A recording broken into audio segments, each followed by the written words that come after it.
The third game in the Runner series is coming exclusively to Nintendo Switch. Let's go!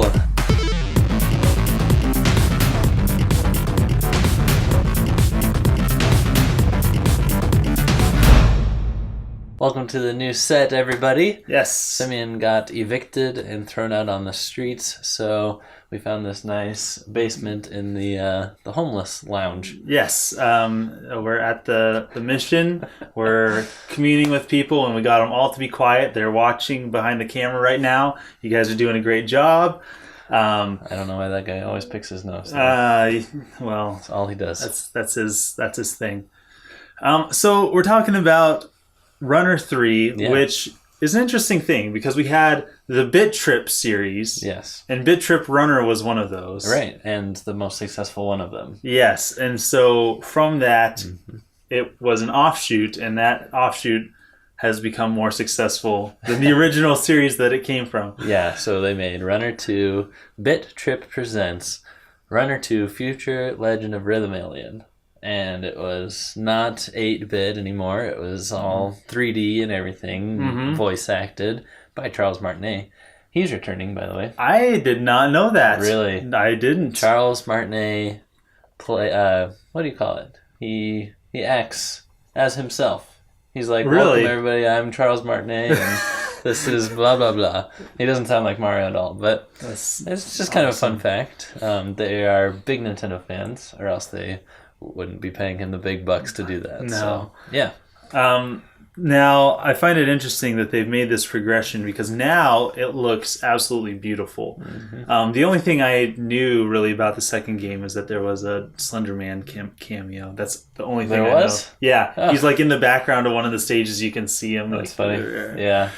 But you can't watch the background. Those are little treats for people that find it on the internet or your friends that are watching and everything, but these games are so hard. Oh yeah, they take a lot of focus and concentration. Yeah. I do not have enough patience for these games. Ooh. You are into these personal challenge games, like the Impossible game is another one of those, where it just takes a ton of concentration, perfect button presses, with no room for error. Right, because it's an auto runner, and they start off pretty manageable, teach you your abilities as you go, but then it just gets crazy and you have to build up the muscle memory to be able to take on those later levels, and just muscle memory for each level as you go. You're kind of expected to die and die and die as you're figuring out what you need to do.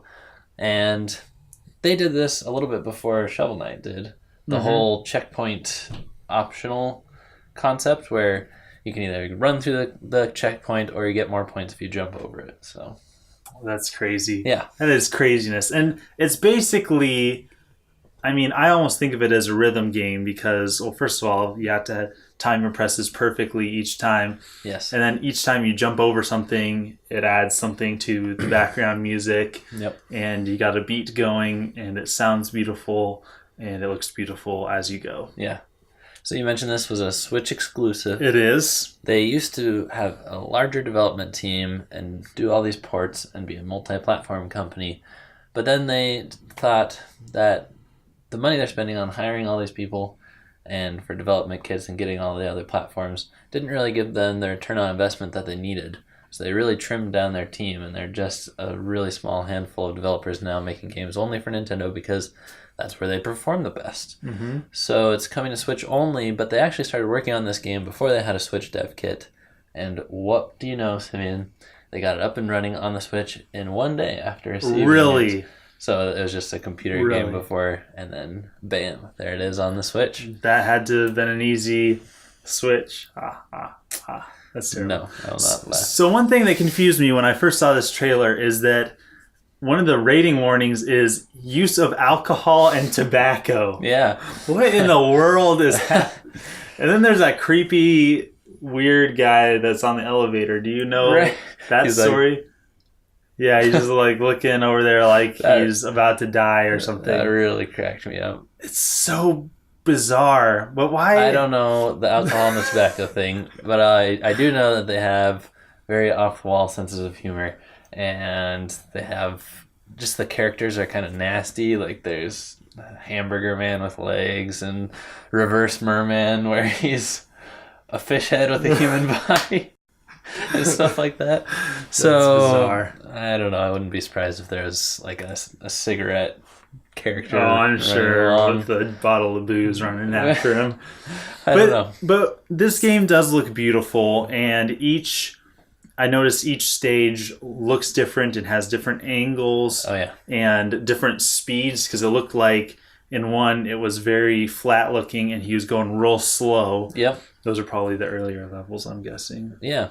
And then there's also branching paths, which is new to the series. That's crazy. There's only one way to beat every other level in the past for the series, but now you'll be able to branch out.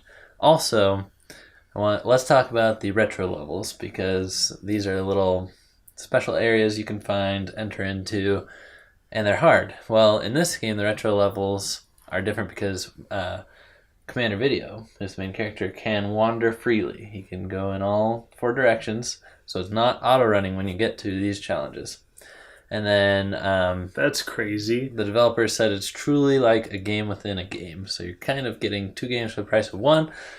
These levels even have little boss battles and everything, but you will be spending less time in that mode than the normal mode.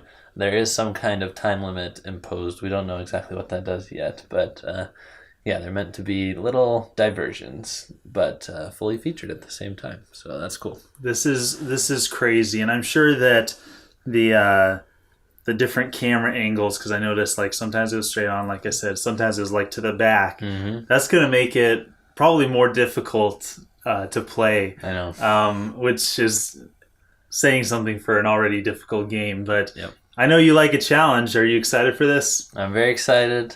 I'm glad it's coming to Switch, and it's an exclusive, so that's cool for me. Sorry for anybody watching this who doesn't like Nintendo, question mark.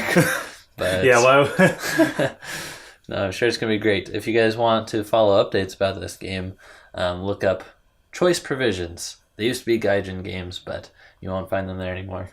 So informed. Probably had something to do with the whole trimming the studio down and everything. I'm sure. Choice Provisions.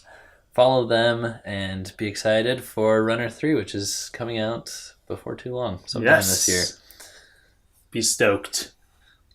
Alcohol and tobacco. Yes.